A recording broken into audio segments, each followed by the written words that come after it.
नमस्कार दोस्तों, मेरा नाम है रंजीत कुमार और हम लेकर आए हैं इंडियन डिफेंस की 5 सबसे बड़ी और लेटेस्ट अपडेट। तो अभी तक वीडियो को लाइक नहीं किया तो लाइक कर दें, चैनल को सब्सक्राइब नहीं किया तो जरूर कर दें। तो बिना टाइम वेस्ट किए चलिए शुरू करते हैं आज की पहली अपडेट के साथ।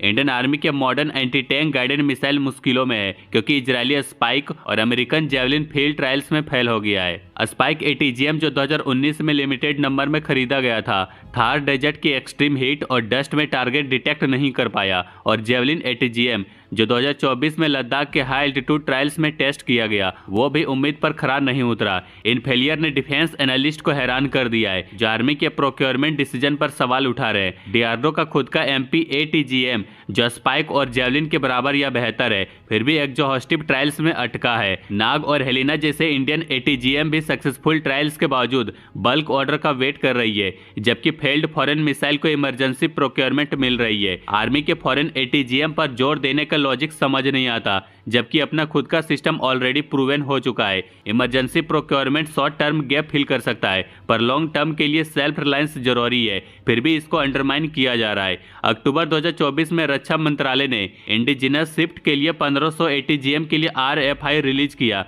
पर सवाल वही है, ये डिसीजन पहले क्यों नहीं लिया गया।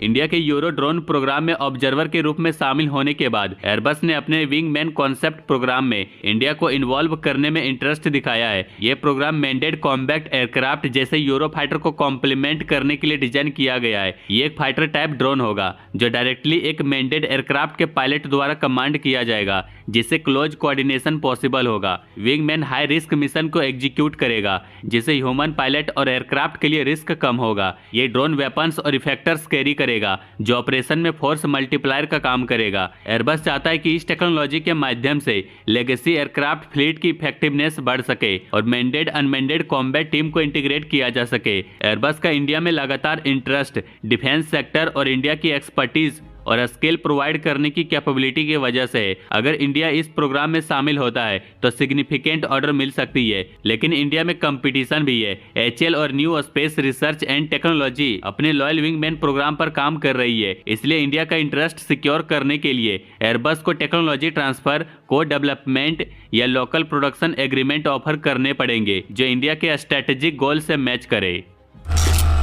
डीआरडीओ ने यह कंफर्म किया कि स्वदेशी विकसित अग्नि 5 मिसाइल जो MIRV टेक्नोलॉजी के साथ मिशन दिव्यास्त्र के तहत मार्च 2024 में टेस्ट की गई थी, जो 4 न्यूक्लियर पेलोड्स ले जाने में सक्षम है, जिसमें हर एक अलग अलग टारगेट्स पर अटैक कर सकता है। अग्नि 5 में MIRV का इंटीग्रेशन सिर्फ भारत के डिटेरेंस कैपेबिलिटी को मजबूत नहीं करता, बल्कि बढ़ते हुए रीजनल टेंशन के बीच इसके मल्टी टारगेटिंग कैपेबिलिटी को भी बढ़ाता है। टेस्ट के बाद अग्नि 5 की MIRV कैपेसिटी को लेकर अलग अलग अनुमान लगाए गए थे, जो 2 से 6 वॉरहेड्स के बीच में थे। डीआरडीओ के ऑफिशियल कंफर्मेशन के बाद यह स्पष्ट हो गया है कि मिसाइल एक बार में 4 न्यूक्लियर वॉरहेड ले जा सकती है। अग्नि 5 एक इंटरकॉन्टिनेंटल बैलिस्टिक मिसाइल है जो 5000 से ज्यादा किलोमीटर की रेंज तक मार सकती है, और कुछ अनुमान के मुताबिक ये 8000 किलोमीटर तक भी पहुंच सकती है। ये एक 3 स्टेज सॉलिड फ्यूल इंजन पर काम करती है। MIRV टेक्नोलॉजी का शामिल होना इस मिसाइल की लिथिलिटी को और बढ़ाता है, क्योंकि एक ही लॉन्च में ये मल्टीपल टारगेट्स पर अटैक कर सकती है, जिसमें हर एक में लगभग 150 से 300 किलो टन न्यूक्लियर वॉरहेड ले जा सकता है। हालांकि इसका एग्जैक्ट वैल्यू क्लासिफाइड नहीं है।